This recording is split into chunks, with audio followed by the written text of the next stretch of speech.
두란노 성경교실 시청자 여러분, 한 주간도 평안히 잘 지내셨는지요? 저는 서울 송파의 잠실에 있는 석촌호수 앞에 있는 강남중앙교회를 섬기는 장찬영 목사입니다. 여러분, 지난주에 이어서 오늘 에베소서 말씀 6번째 말씀을 이어가도록 하겠습니다. 오늘은 무릎을 꿇고 비노니라고 하는 바울의 이제 에베소 교회를 향한 간절한 기도의 내용을 중심으로 해서 말씀을 살펴보도록 하겠습니다. 오늘 말씀은 에베소 3장 14절부터 21절까지의 말씀입니다. 자, 에베소 교회를 향한 바울은 하나님의 경륜이 그 교회에 드러나고 모든 성도들에게 드러나기를 간절히 원했습니다. 그래서 그는 스스로 복음으로 인해서 나는 고난받는 자다, 나는 옥에 갇혔지만 여러분에게 이 경륜이 전파되기를 원한다 라고 하는 간절한 마음으로 말씀하고 있습니다. 자, 오늘 이 말씀은 14절에서 이런 기도로 시작하고 있습니다. 이러므로 내가 하늘과 땅에 있는 각 족속에게 이름을 주신 아버지 앞에 무릎을 꿇고 비노니. 자, 두 가지가 묵상됩니다. 첫 번째는 하늘과 땅에 있는 각 족속에게 이름을 주신 아버지, 그 하나님이 어떤 분이냐? 유대인의 하나님만이 아니다라는 것입니다. 나만의 하나님이 아니라는 것입니다. 그 복음은 나를 통해서 하나님께서 원하시는 그 민족, 그 사람들에게 전파되어야지 된다는 것입니다. 그래서 근본적으로 교회는, 성도는 선교적인 존재임을 잊지 마십시오. 여러분, 교회에서 전도하자, 선교하자, 이것이 어떤 교회의 확장만을 위한 것이 아님을 꼭 기억하셔야 됩니다. 그것은 바로 우리 존재가 선교적인 존재임을, 복음이 들어오면 나로 인해서 복음이 막히는 것이 아닙니다. 내 안에만 머무르는 것이 아님을, 그래서 모든 땅과 땅에, 하늘과 땅에 있는 각 족속에게 이름을 주신 하나님, 그 하나님이 주신 그 모든 족속에게 복음이 가야 되는데, 그래서 오늘은 뭐라고 하냐? 그 아버지 앞에 무릎을 꿇고 내가 비노니에요. 바울은 하나님 앞에 기도하고 있습니다. 그의 기도가 뭐냐? 이 이름을 주신 아버지의 이름이 온 세상에 퍼지기를, 하나님의 뜻이 온 세상에 알려지기를 원하고 있습니다. 그래서 오늘은 교회론 중에서 또 하나의 영역인 기도론에 대한 말씀이 바로 에베소 말씀, 오늘 본문의 말씀입니다. 우리의 기도가 어떠해야 되는지, 여러분의 기도는 어떠합니까? 무엇을 위한 기도입니까? 우리는 일용할 양식을 위한 기도도 필요하지만 우리의 기도가 아버지의 뜻이 하늘에서 이루어진 것 같이 땅에서도 이루어지다. 바로 이 기도가 본질적으로 있어야 함을. 그런데 그 아버지의 뜻과 우리의 뜻, 하늘의 뜻이 땅의 뜻에 이루어지기 위한 연결고리가 있는데, 그것이 바로 기도라는 것입니다. 그 연결고리가 기도다. 연결이 기도다. 기도는 하나님의 뜻을 알게 하는, 하나님의 뜻이 이 땅에 이루어지게 하는, 하나님의 경륜이 나의 삶 속에 이루어지게 하는 바로 그 연결고리임을 말씀하고 있습니다. 요즘 제가 우리 교우들하고 나눈 말씀 가운데 수화 중에서 가장 아름다운 수화가 있는데, 그 한 가지가 바로 당신과 나는 연결되어 있다, 친구다라고 하는 것이 바로 이 손가락 두 개로 연결한 이 모습이 바로 친구다라고 하는 이 수화라고 하는 것을 알게 되었습니다. 이게 얼마나 참 기가 막힌 표현입니까? 우리가 떨어질 수 없다는 것입니다. 아무리 보십시오, 떨어질 수가 없어요. 하나로는 다 같겠지만 이것이 고리가 될 때, 하나님과 우리가 옛날에는 불순종의 자녀여서 하나님과 떨어져 있었는데 기도를 통하여 내가 하나님의 자녀된 것을 아는 거예요. 그래서 예수님이 나는 너희의 친구 되었다, 우리가 한 고리가 되었다라는 것입니다. 여러분, 잊지 마십시오. 기도는 하나님과 우리를 연결시켜주는 고리인 것입니다. 근데 요즘 여러분이 수화 중에서 이 팬데믹이, 코로나가 오면서 많은 집 안에서 아이나 혹은 이 부부끼리도 이 충돌이 일어나면서 학대가 일어나고, 특별히 이제 이 코로나 기간에 여러 가지 문제가 생기면서 집안에서 매를 맞거나 폭력을 당하는 부인들, 이런 이제 어린아이들이 있는데, 이것을 다른 사람에게 알려서 구조를 받아야 되는데, 이 옆에 있는 사람이 이걸 늘 24시간 지켜보니까 나가지도 못하게 하고 다른 사람에게 가도 말을 못하게 하는데, 이게 수화로 여러분 아시는지 모르겠어요. 이게 공동 수화의 모습이 됐는데, 바로 손가락 하나를, 이 엄지손가락을 이렇게 하고, 이것이 바로 나를 의미합니다. 내가 죽고 있습니다. 내가 힘듭니다. 내가 폭력당하고 있습니다. 이것을 얘기하면은 이걸 본 사람이 이 사람이 지금 연락하지 못하는 가운데 있지만 어려움을 당하고 있구나. 이 말씀도 참 영적인 의미가 있습니다. 내가 죽임을 당하고 있습니다. 우리가 기도가 사라지면 내가 죽습니다. 그런데 하나님이 우리를 연결시켜 주신 것입니다. 바로 이런 의미에서 본다면은 오늘 바울의 기도는 바로 우리에게 하나님과 나를 연결시켜 주는 고리임을 얘기하고 있습니다. 자, 16절 보면은 그의 영광의 풍성함을 따라 그 기도가 어떤 기도냐? 그의 성령으로 말미암아. 여러분 이미 아시죠? 성령이 없이는 기도할 수가 없습니다. 성령께서 내 안에서 기도를 하게 하는데 성령으로 말미암아 너희 속사람을 능력으로 강건하게 하시오며. 이 바울의 기도의 두 가지 말씀입니다. 첫 번째, 너희의 기도가 성령으로 하는 기도가 되어야 된다. 인위적인 인간적인 기도가 되지 아니하고 성령께서 나를 도우시는 성령의 인도함을 받는 기도가 되어야 된다라고 말씀하고 있습니다. 우리가 예수 그리스도를 믿을 때 성령님 하나님의 영이 내 안에 거하십니다. 그 영은 우리로 하여금 하나님과의 관계로 인도하십니다.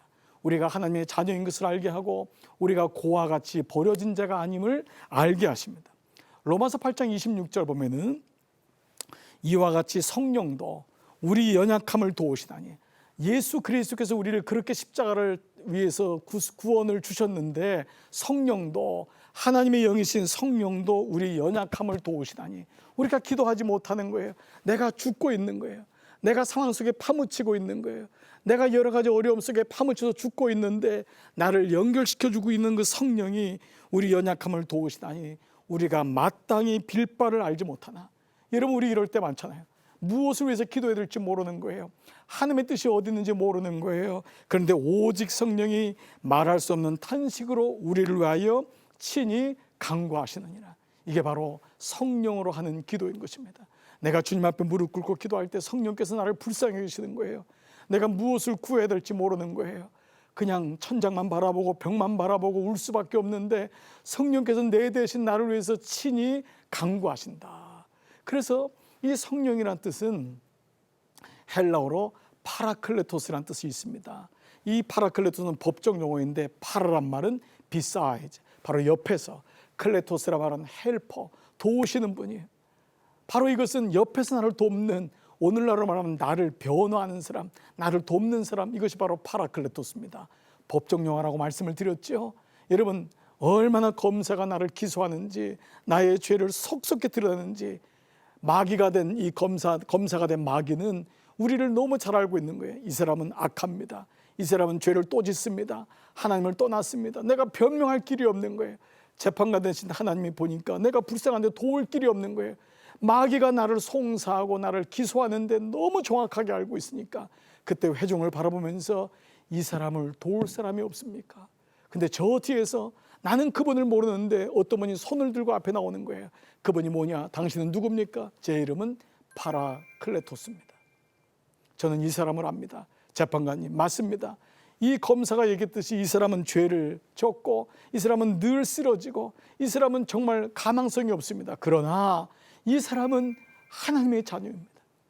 이 사람에게 만약 한 번만 기회를 주시면 이 사람이 일어날 수 있습니다.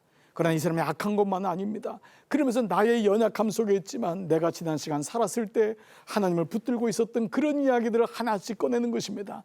그러면서 마침내 검사의 그 마귀의 모든 고소와 모든 우리를 향한 그 고발들을 다 잠재우고 하나님께로부터 의인이라고 하나님께 나아가는, 승리하게 하는 그분이 누구냐? 바로 성령님, 파라클레토스, 바로 이분을 얘기하고 있는 것입니다. 그래서 오늘 성령으로 말미암아 기도해라. 근데 그렇게 성령으로 기도할 때 오늘 뭐라고 하냐면 너희 속사람을 능력으로 강건하게 하신다. 성령이 오시면 내 속사람이 힘을 받는. 옛날에도 그랬고 오늘날에도 그랬고 모든 사람들의 관심은 사실 겉사람입니다. 물론은 겉사람에 관심을 쓰기도 하고 겉사람을 좀 더 프레시하게 하기도 하고 잘 꾸미기도 합니다. 화장도 하고 예쁜 옷을 입기도 합니다. 그래서 우리는 늘 기쁨으로 살 수도 있습니다. 그러나 내 속사람이 새로워지지 않는 이상 이 겉사람은 후패할 수밖에 없음을 너무도 잘 알고 있습니다. 그래서 오늘 성령을 하는 기도는 겉사람이 아닌 속사람을 강건하게 한다. 바울이 있었던 당시에 있었던 이단이 영주주의였습니다. 영주주의는 영적으로 아는 것, 영적인 것만이 전부다. 이 사람들은 모든 육체에 있는 일을 다 거짓으로 여긴 거예요. 이것은 잘못됐다. 영적인 것만이 최고다라고 했습니다. 그리고 이것이 이단인 이유는 뭐냐 하면은 전인적인 구원이라는 것은 몸의 구원도 같이 있는 거예요. 영적인 구원에는 몸의 구원도 같이 있음을 기억해야 되는 것인데, 이 사람들은 그래서 몸이 중요하지 않아서 결혼도 하지 말고 몸은 마음대로 학대해도 되고 이런 식으로 생각했기 때문에 이단이 되었던 것입니다. 그러나 반면 오늘날의 시대가 오면서 우리가 또 하나 꼭 경계해야 될 것은 몸 나르시즘이라고 하는 이상한 기류입니다. 몸 나르시즘은 모든 사람들이 너무 지나치게 몸에 대한 관심이 있는 것입니다. 오늘날 보십시오. TV를 통해서 모든 사람들에게 감염되고 있는 모든 일종의 이 모습이 뭐죠? 얼짱, 몸짱. 그래서 하나님의 뜻대로 그 나이대로 늙어가고 그런 어떤 에이징 되는 것, 나이를 드는 것의 성숙함, 이런 것보다는 조금이라도 젊게 하고 더 그렇게 하는 모습이 마치 최고인 것처럼 그런 모습을 보여주고 있지만, 본질적으로 우리는 알고 있습니다. 내 속사람이 능력으로 강건케 되지 않으면 아무리 겉사람을 치장하고 예쁘게 하여도 이것은 오래가지 못합니다. 누구를 위한 아름다움이 되겠습니까? 나 자신이 하나님 보기에 몸을 잘 가꾸고 건강하게 하는 것은 참으로 유익이 있지만은, 이것이 만약에 속사람이 강건하지 않게 된다면 결국 이것은 생각지 못한 길로 가게 되는 것을 알게 되는 것입니다. 자, 오늘 이 성령으로 기도하라가 첫 번째였으면, 두 번째 말씀은 17절 믿음으로 기도하라. 17절 믿음으로 말미암아 그리스도께서 너희 마음에 계시게 하시옵고 너희 사랑 가운데서 뿌리가 박히고 터가 굳어져서. 성령을 하는 기도가 첫 번째라면 두 번째 기도는 바로 믿음으로 하는 기도입니다. 믿음이 없이는 하나님을 기쁘시게 할 수 없습니다. 야고보서에서는 믿음이 없으면 흔들리는 것 같다, 그렇지 않습니까? 믿음이 없이 어떻게 하나님께 나갈 수 있겠습니까? 근데 이 믿음의 기도의 유익이 뭐냐면 너희 마음에 그리스도가 계시게 한다는 것입니다. 믿음의 기도를 할 때 그리스도의 임재를 경험하게 되는 것입니다. 내가 기도를 통해서 무엇을 경험하냐 하면 응답을 받고 기도를 통하여서 하나님께 나가는 그 기도도 너무 중요한 기도이지만, 기도는 무엇보다 하나님의 임재, 하나님이 내 안에 계심을 깨닫게 된다는 것이죠. 여러분, 우리에게 가장 중요한 것은 무엇일까요? 기도를 통하여 능력을 경험하고 기도를 통하여 응답을 받는 것. 여러분, 본질적인 바울은 기도를 통하여 그리스도의 임재를 날마다 경험하는 것, 그리스도와 함께 살아가는 것, 이것이 바로 믿음의 기도인 것을 말씀하고 있는 것입니다. 제가 이 말씀을 묵상하면서요, 벌써 꽤 오랜 시간이 지났지만 제가 신학교 다녔을 때 저에게 아주 참 좋은 친구가 있었습니다. 그 친구는 참 신실했고 무엇보다 하나님과의 관계 속에서 늘 목마름이 있었어요. 근데 어느 날 저에게 이런 얘기를 하는 거예요. 그 당시 이제 배경이 뭐냐 하면 우리가 다 신학교 다니니까 능력 받기 위해서 기도원 가고요. 목회를 어떻게든지 해야 되는데 능력 없으면 못한다. 그래서 가서 그야말로 소나무도 붙잡고 기도하고 기도원 가서 금식도 하고 그런 시간에 기도의 시간이 많이 있었어요. 그런데 어느 날 이 친구가 저한테, 야 찬영아, 나는 요즘 버스에서 기도를 하고 있어. 버스에서 기도를 하고 있어. 이 얘기를 하는 거예요. 그게 저에겐 그 당시 너무 충격이었어요. 아니, 기도는 기도원 가서 아니면 기도방에 들어가서 성전에서 기도하는 것으로 생각하고 있었는데 나는 버스에서 기도하고 있어. 나는 요즘 걸어다니면서 기도하는 것을 경험하고 있어. 너무 충만해. 그 얘기가 저에겐 너무 신기하게 들렸던 거예요. 그래서 그 친구하고 같이 어떻게 그것이 가능한지를 얘기하면서 그랬던 그 시간들이 오늘 이 말씀을 묵상하다 떠오르는 거예요. 여러분, 주님이 어디 계신가요? 교회만 계신가요? 기도원에만 계신가요? 골방에만 있나요? 아닙니다. 물론 그런 곳은 하나님과의 특별한 또 임재를 사모하면서 더 깊이 들어가지만 우리의 삶의 현장 속에 내가 아이를 기르면서, 내가 책을 보면서, 내가 운동을 하면서, 설거지를 하면서 어느 삶의 영역에서든지 그리스도의 임재를 경험하는 것, 이것이 바로 믿음으로 말미암아 바로 나의 마음속에 너희 마음에 그리스도께서 계시게 하시옵고, 바로 이 말씀을 하고 있는 것입니다. 자, 그리고 그 기도는 너희가 사랑 가운데서 뿌리가 박히고 터가 굳어져서, 바로 이 기도는 우리의 기도가 마침내 우리의 삶 가운데 사랑으로 바뀌어서, 기도의 능력이 사랑으로 바뀌어서 우리의 삶에 뿌리가 박히고 터가 굳어져서 흔들어도 흔들리지 않는, 우리는 이 기도를 통하여 반석 위에 세운 집과 모래 위에 세운 집을 경험하게 됩니다. 하나님께 기도하는 자는 모래 위에 세운 집이 아니라 반석 위에 세운 집, 오늘 말씀처럼 사랑 가운데 뿌리가 박히고 터가 굳어지는 것을 경험하게 됩니다. 사랑하는 시청자 여러분, 오늘 이 두 가지 기도 성령으로 기도하십시오. 또 오늘 두 번째 말씀 믿음으로 기도하십시오. 자, 이제 더 나가서 18절에는요, 능히 모든 성도와 함께 지식에 넘치는 그리스도의 사랑을 알고. 여기서 이제 안다는 말, 진정한 성장이라는 것은 무엇이냐? 그리스도를 알아가는 것. 여러분, 기도를 한다는 것은 무엇이죠? 바로 성장이 이루어지는 것입니다. 그리스도를 알아가는 것입니다. 내가 기도를 통하여서 그분의 뜻이 무엇인지, 그분이 어떠한 분인지를 인격적으로 알아가는 것입니다. 기도는 하나님이 추상적으로 멀리 있는 그런 분이 아닙니다. 우리는 아무것도 아니고 그분을 만나는 그런 것이 아니라 그분과 서로 교제하고 그분과 더 가까이 알아가는 것, 이것이 바로 성장인 것입니다. 그러니까 성장에는 꼭 그리스도를 아는 지식, 근데 여기 알다라는 것은 헬라어로는 기노스코, 히브리는 야다란 말인데 이것은 인격적인 관계입니다. 부부 사이에서 쓰이는 말입니다. 친밀함입니다. 하나님을 멀리서 하는 그런 하나님, 그냥 하나님 한번 불러보고 끝마치는 것이 아니라, 그래서 너희가 하나님을 아바, 아버지라고, 성령이 오시면 너희가 하나님을 멀리 있는 추상적인 그분이 아니라 아바, 아버지, 아바는 아빠인 것입니다. 그분하고 가까워지시는 것입니다. 우리는 기도가 대화가 되고 그분과의 관계 속에서 하나님을 더욱 깊이 알아가는, 바로 이것이 그리스도를 아는 것. 그러나 우리는 교회 생활하는 것과 그리스도를 아는 것이 다름을 알아야 됩니다. 교회 다니는 것이 믿음 생활이 아닙니다. 믿음 생활은 믿음의 성장이 이루어져야 되는데, 그것은 하나님이 어떠한 분인지를 알아가는 것, 기네스코, 야다, 바로 여기까지 가는 것입니다. 여러분이 잘 아는 선교단체 중에 내비게이트라고 하는 선교단체가 있습니다. 대학생 선교단체로도 유명하고요, 양육을 잘하는 선교단체로도 유명합니다. 이 단체를 발전시킨 분 중에 한 분이 이 로이 로버슨이라고 하는 분이 계신데, 이 로이 로버슨은 평신도 집사님이셨습니다. 이분이요, 1944년부터 43년부터 이제 군대 생활을 하셨는데, 그때 이제 20대였던 거예요. 그때 이제 어디 있었냐면 그 진주만에 이 버지니아호에 가판수와 기관총 사술이 있었습니다. 근데 여러분, 1944년도에 어떤 일이 있었죠? 진주만 공격이 있었던 것입니다. 일본이 가미가제 특공대를 통하여서 미국의 본토의 바로 입구에 있는 하와이를 침공한 일이 일어난 것입니다. 너무도 깜짝 놀란 거죠.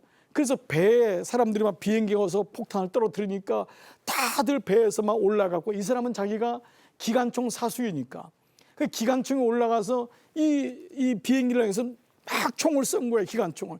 근데 문제는 뭐냐? 그렇게 총을 쏘는데도 비행기가 떨어지질 않는 거예요. 어느 날 총을 막 쏘다가 깨달은 게 있었어요. 그게 뭐냐 하면 이 총알이 공포탄이라는 사실이었어요. 한 번도 전쟁을 실전을 해보지 않은 버지니아 속에 있었던 해군들은 실탄을 집어넣는 것이 아니라 공포탄을 집어넣는 거예요.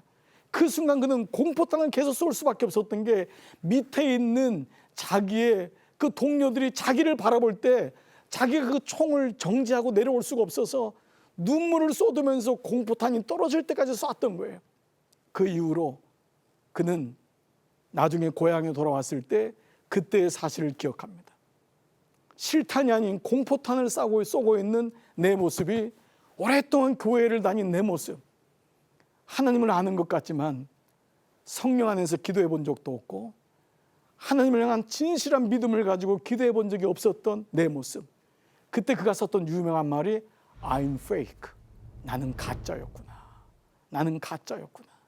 그때 고백이 바로 이 내비게이터 이 선교회의 시초가 되었던 것입니다. 사랑하는 여러분, 교회를 다니는 것과 내가 믿음을 갖는다는 것, 하나님을 아는 것은 다른 것입니다. 그러나 만약 여러분들이 교회를 다녔다고 시작한다면 이제는 신앙생활의 성장이 이루어져야 됩니다. 여러분은 하나님을 잘 알고 있습니까? 예수님이 어떤 분인지를 잘 알고 있습니까? 날마다 말씀을 통하여 그분을 묵상하고 있습니까? 아니면 혹시 공포탄만을 쏘고 있는 것은 아닌지 우리를 돌아보게 됩니다. 그래서 오늘 이런 고난과 시련, 실패, 이런 우리의 연약함, I'm fake, 나는 가짜였구나라고 하는 진실된 고백 속에서 비로소 자기를 볼 때 주님 나를 떠나시옵소서, 나는 가짜입니다. 베드로가 자기가 그렇게 업으로서는 자기가 최고인 줄 알았는데 예수님 앞에 자기는 아무것도 아닌 거예요. 그때 비로소 그는 나는 죄인입니다. 나를 떠나소서. 그때 예수님이 뭐라고 합니까? 이제부터 너는 사람 낚는 어부가 될 것이다. 신앙의 진전이 일어난 것입니다. 우리는 그때 비로소 그리스도의 사랑을 알게 되고 하나님의 뜻이 무엇인지를 알게 돼서 내가 주도하는 신앙생활이 아니라 하나님이 주관하시는 그런 믿음 생활을 할 수 있는 것입니다. 오늘 마지막 19절에는 이렇게 나와 있습니다. 그 너비와 길이와 높이와 깊이가 어떠한지를 깨달아 하나님의 모든 충만하신 것으로 너희에게 충만하기를 원하노라. 이 충만이란 것은 플레로라는 뜻인데 이 말은 새 것으로 보충하여 낡은 것을 온전하게 함, 우리의 낡아졌던 것을 보충해서 하나님의 영으로 가득 채워지는 것, 이걸 가리켜서 그리스도의 다스리심, 그리스도의 주재권입니다.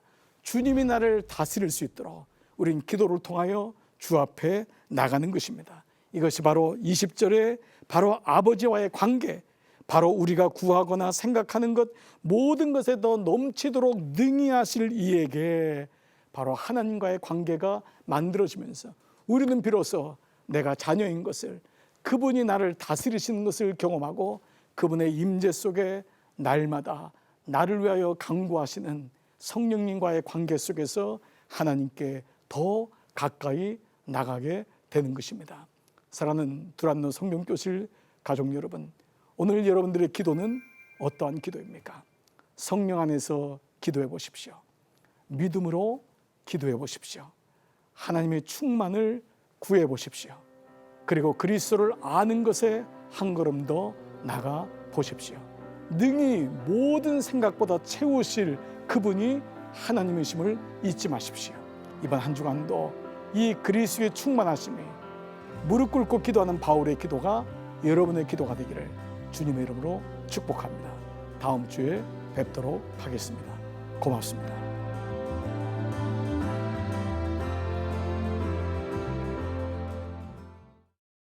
이 프로그램은 CTS 방송가족의 사랑과 후원으로 제작되었습니다. 후원전화 02-6333-1003번, ARS 060-808-1004번으로 전화주세요.